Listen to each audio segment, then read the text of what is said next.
교회의 주인은 예수님이십니다. 교회를 세우시는 분은 예수님이십니다. 주님께서 말씀하셨습니다. 씨가 뿌려져 나서 자라는데 어떻게 자라는지 아무도 알지 못한다. 하나님께서 자라게 하시는 것입니다. 그렇다고 우리가 아무 일도 하지 않느냐? 그렇지는 않아요. 사도 바울은 이렇게 얘기합니다. 나는 심었고 아볼로는 물을 주었으나 자라게 하시는 분은 하나님이시다 라고 얘기해요. 다시 이야기하면 즉 우리 교회를 자라게 하시는 분은 주님이십니다. 다만 우리는 심는 일을 해야 하는 거예요. 다만 우리는 물을 주는 일을 잘 감당해야 하는 것입니다. 심는 사역, 물 주는 사역, 어떤 사역일까요? 오늘 우리가 읽은 이 본문 가운데에서 예수님은 제자들과 함께 가이사랴 빌립보라는 곳으로 향합니다. 이곳은 팔레스타인 지역에서 가장 아름답고 풍요로운 휴양지 중 하나였습니다. 이 도시는 원래 로마의 황제가 헤롯 왕에게 하사한 도시였습니다. 시간이 흘러서 헤롯 왕의 아들 헤롯 2세가 이 도시를 재정비합니다. 그리고 다시 황제에게 바쳐져요. 그래서 이 도시를 가이사, 황제의 도시 가이사랴라고 이름하게 되는 겁니다. 이곳은 로마인들과 헬라인들에게는 향락의 도시였습니다. 최고의 휴양지였습니다. 그런데 바로 이곳에서 예수님이 교회의 시작을 선포하신 겁니다. 교회, 에클레시아라고 하는 단어입니다. 사복음서에서 이 단어는 마태복음에만 등장합니다. 그리고 마태복음에서 단 4번만 등장을 하는데 오늘 예수님께서 처음으로 교회라고 하는 단어를 사용하시는 거예요. 질문해 볼 수 있습니다. 왜 하필 예수님은 이 가이사랴 빌립보에서 교회를 시작하셨을까? 왜 주님은 이곳에서 교회를 선포하셨을까? 그리고 주님이 선포하신 이 교회, 그 교회는 어떤 교회였을까? 질문해 볼 수 있습니다. 그래서 오늘은 우리 교회 비전 설교 2번째 시간입니다. 제목은 예수님이 주인 되신 교회, 예수님이 주인 되신 교회입니다.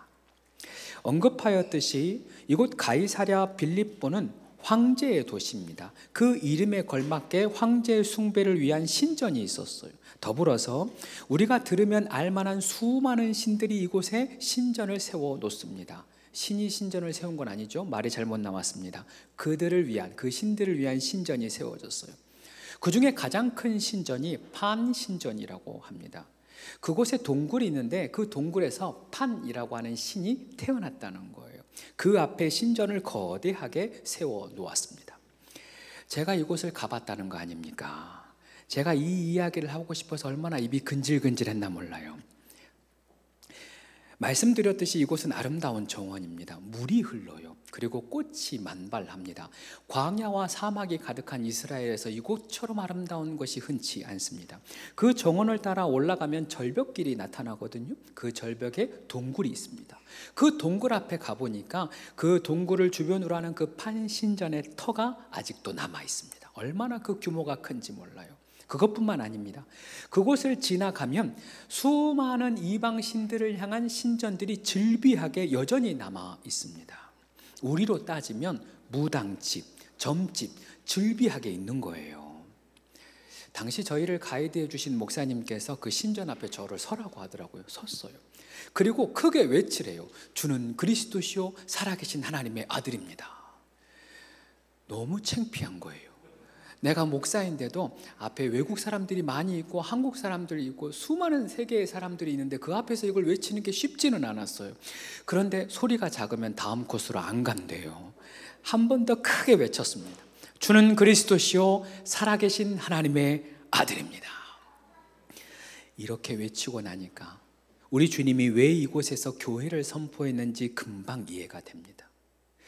황제를 신이라고 섬기는 그 사람들, 헛된 우상들을 섬기는 그 사람들, 신을 섬긴다는 명목 아래 술과 향락과 우상과 방탕에 빠진 사람들, 그들을 향해서 예수님이 말씀하시는 거예요. 오직 예수님만이 그리스도시다. 예수님만이 오직 살아계신 하나님의 아들이심을 선포하는 것입니다. 그렇게 선포해 보고 나니 이 자리가 예수님께서 자신을 선포하는, 그리스도이심을 선포하는 최적의 자리인 거예요. 예수님이 하나님의 아들이심을 선포하는 최적의 장소가 바로 이곳이었던 것입니다. 사랑하는 여러분, 이 메시지는 우리 모두에게 주시는 메시지입니다. 들어보십시오. 우리는 세상의 중심에서 복음을 외치는 사람들입니다. 쾌락과 향락과 거짓이 가득한 세상에서 우리만큼은 반드시 서서 복음을 외쳐야 하는 것입니다. 우상과 개인주의, 자신이 신격화된 세상 그 가운데에서 우리는 참된 복음, 참된 진리, 참된 생명, 우리 구주 예수 그리스도를 외쳐야 하는 것입니다. 기억하십시오. 오직 예수님만이 그리스도이십니다. 오직 예수님만이 하나님의 아들이십니다. 오직 예수님만이 우리의 구원자가 되십니다. 저와 여러분이 세상이 어지러울수록, 세상이 어두울수록 이 진리를 반듯하게, 이 진리를 더욱 담대하게 외치는 사람들이 되어지기를 축복합니다. 이렇게 예수님은 우상 가득한 그 가이사랴에서 제자들에게 묻습니다. 사람들이 나를 누구라 하느냐? 제자들이 대답하죠. 더러는 엘리야, 더러는 예레미야, 더러는 선지자 중에 하나라 하더이다. 당시 선지자는 사실 거친 사람들이었습니다. 세상을 거스릅니다. 권력자들을 거스릅니다. 심판의 메시지를 거침없이 선포합니다. 이에 예수님이 사람들 보기에는 선지자 중에 하나인가 보다라고 생각하게 되는 거죠. 중요한 것은 그 다음 질문입니다. 예수님 이어 묻습니다. 너희는 나를 누구라 하느냐? 이는 제자들만을 향한 질문은 아닙니다. 이 말씀은 이 글을 읽는, 이 말씀을 읽는 모든 독자, 즉 과거와 현재와 미래를 사는 모든 성도들에게 동일하게 질문합니다. 너희는 나를 누구라 하느냐? 한 권사님께서 아들 내외가 오랫동안 아이를 갖지 못해서 오랫동안 기도했답니다. 며느리가 교회를 안 다녀요. 그래도 아들 하나 생겼으면 좋겠다 싶은 마음에 며느리 데리고 목사님께 기도받으러 가요. 예수 안 믿는데, 교회 안 다니는데 며느리가 목사님께 기도받는 게 얼마나 힘들었겠습니까? 그래도 옆에서 보고 있는 어머니는 또 답답한 거예요. 목사님이 기도하는 가운데 나라도 아멘 해야겠다 싶어서 아멘, 아멘 화답합니다. 정말 신비한 것이 실제로 그 응답을 받았대요. 문제는 며느리가 아니라 그 권사님이 임신을 했답니다. 우스갯소리겠지요. 누구든지 예수님을 마음으로 믿어 입술로 시인하면 구원을 얻습니다. 중요한 것은 이 고백이 남의 고백이 아니라, 타인의 고백이 아니라 나의 고백이어야 한다는 것입니다. 남편의 고백으로 아내가 구원받을 수 없고, 아내의 믿음으로 남편이 구원받을 수 없습니다. 부모의 신앙으로 자녀가 천국 가는 것 아니고, 자녀의 신앙으로 부모가 천국 갈 수도 없습니다. 오직 각자의 신앙 고백으로 하나님 앞에 나아갈 수가 있는 것입니다. 그래서 오늘 주님 제자들에게 묻는 것입니다. 너희는 나를 누구라 하느냐? 우리에게도 물으십니다. 너희는 나를 누구라 하느냐? 오늘 이 예배를 통하여서 이 질문에 주님이 원하시는 답을 할 수 있는 우리 모두가 되기를 소망합니다. 예수님의 물음에 제자들 중에 베드로가 대답합니다. 주는 그리스도시요 살아계신 하나님의 아들입니다. 정답입니다. 매우 훌륭한 답을 했습니다.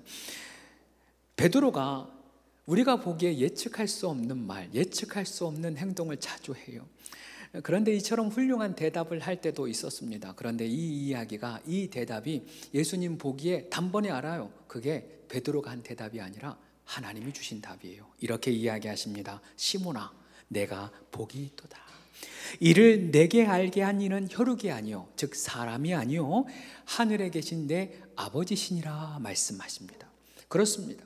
이 신앙의 고백은 사람의 생각과 이성의 논리로 되어지는 것이 아닙니다. 내가 아무리 알고 있다 하여서 이것을 온전히 내가 고백하기는 쉬운 일이 아닙니다. 오직 하나님께서 내 마음 가운데 들어오셔서 이 고백을 하게 하시는 것입니다. 오직 하나님 아버지께서, 오직 성령 하나님께서 내 마음 가운데 들어오셔서 이 믿음의 고백을 흘려보내게, 시인하게 하시는 것입니다. 이 은혜가 우리에게 있어지기를 축복합니다. 중요한 것은 이 고백 위에 주님이 교회를 세우셨다는 사실이에요. 이어지는 18절의 말씀 제가 읽습니다. 또 내가 내게 이르노니 너는 베드로라. 내가 이 반석 위에 내 교회를 세우리니 음부의 권세가 이기지 못하리라 라고 말씀하십니다. 오늘 말씀에 예수님은 이 반석 위에 교회를 세운다라고 말씀하십니다. 사실 베드로, 페트라 같은 말입니다. 페트라를 한국말로 번역해 보니까 그대로 쓴 게 베드로예요. 같은 의미이죠. 반석이라는 의미입니다. 요한복음은 이 말씀을 게바라고 이야기합니다. 베드로를 가리켜 게바라고 하는데 게바, 케파 마찬가지로 바위라는 뜻입니다. 즉 다시 말해 베드로, 페트라, 게바 다 같은 말, 반석이라는 의미입니다. 때문에 로마 카톨릭은 이 반석을 베드로라고 받았습니다. 그렇게 주장합니다.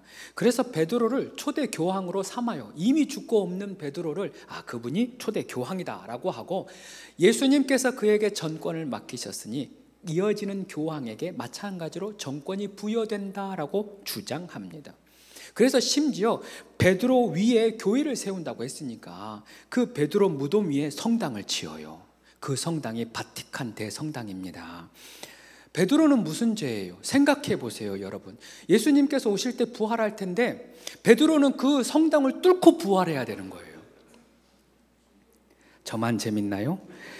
나는 이 사실이 너무 재밌는 거예요. 과연 그 일이 일어날까 싶어요. 사실 이 반석은 베드로의 신앙 고백을 의미합니다. 예수님이 그리스도시요 살아계신 하나님의 아들이라는 그 고백 위에 교회가 세워진다는 겁니다. 그렇습니다. 교회는 건물이 아닙니다.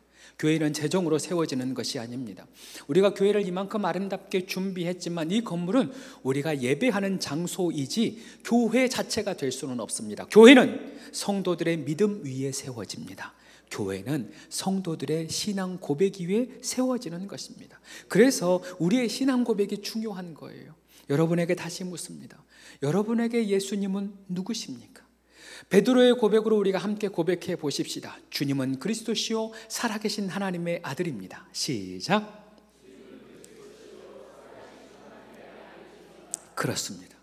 우리 주님은 우리의 구원자이십니다. 우리의 모든 문제를 해결하시는 분이십니다. 살아계신 하나님의 아들이십니다. 전능하신 하나님의 아들이십니다. 우리가 이 사실을 믿고 입술로 시인하면 우리도 하나님의 자녀가 됩니다.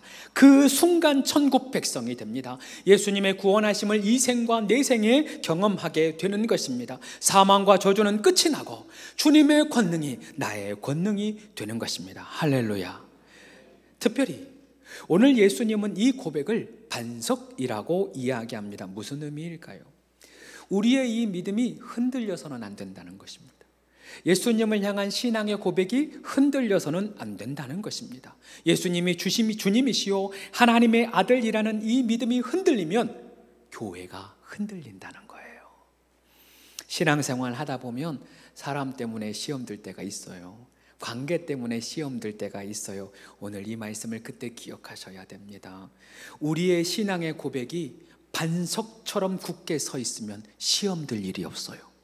예수님을 향한 믿음, 오직 하나님 바라보고 예수님 복음 중심으로 말씀 중심으로 진리 위에 굳게 서 있으면 어떤 문제가 다가와도 흔들리지 않는 것입니다. 할렐루야. 사랑하는 우리 교회 성도 여러분, 예수님이 그리스도이십니다.